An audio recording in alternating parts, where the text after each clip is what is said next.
আর কুলতলিতে আজকে পরীক্ষা চলছিল, সেই পরীক্ষা চলাকালীনই বেরিয়ে গেলেন শিক্ষকরা, কারণ 11 জনের চাকরি চলে গেছে।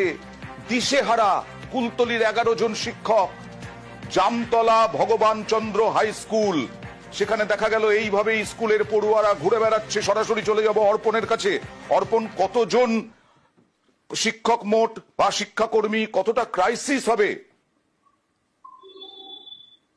দেখো আমরা সব থেকে বড় প্রশ্ন, এই স্কুল তুমি জানবে যে কুলতলির প্রত্যন্ত এলাকায় সায়েন্স নিয়ে এই স্কুলের ক্লাস চলে, এবং সেই ক্লাস গত 3 বছর ধরে চালাচ্ছেন এই যারা 11 জন শিক্ষক যারা আজকে যাদের চাকরি বাতিল হলো, সেই 11 জনই তারা ছিলেন, কেউ ছিলেন সায়েন্সের টিচার, কেউ ছিলেন ম্যাথামেটিক্সের টিচার, আর এদের ওপরে ভর করেই এই স্কুলে সায়েন্স গ্রুপটা চলছিল। আজকের থেকে পরীক্ষা শুরু, 5ম থেকে 10ম শ্রেণী পর্যন্ত। সেখানে তারা সকালবেলা স্কুলে আসেন, জাস্ট স্কুলের যখন ঘন্টা পড়েছে তারা রুমে যাবেন পরীক্ষার্থীদের কাছে, তখনই এই নোটিফিকেশন তাদের কাছে আসে, তারা সংবাদ মাধ্যমে জানতে পারেন।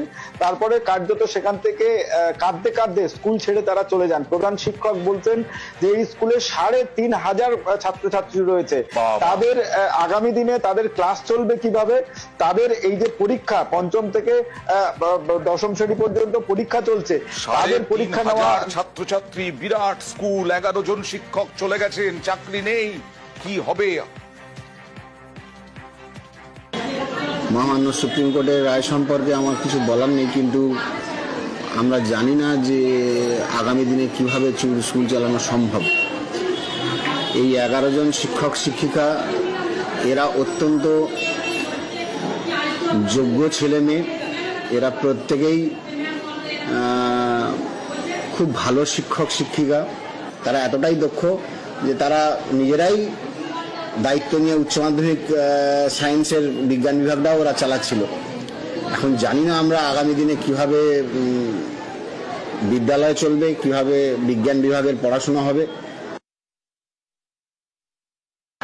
এইসব শিক্ষকগুলো সত্যি সত্যি স্কুলের সহমর্মিতার সঙ্গে ভালোভাবে ক্লাস নিতেন, এবং ভালো ভালো শিক্ষক চলে গিয়ে আমি ছাত্র গার্জেন হিসেবে, আমার ছেলে 2026-এ মাধ্যমিক দেবে, আমি সত্যি খুব মর্মাহত।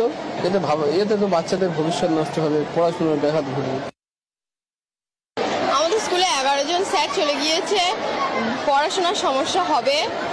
যতদিন না স্যার হয় ততদিন পড়াশোনার খুব অসুবিধা হবে।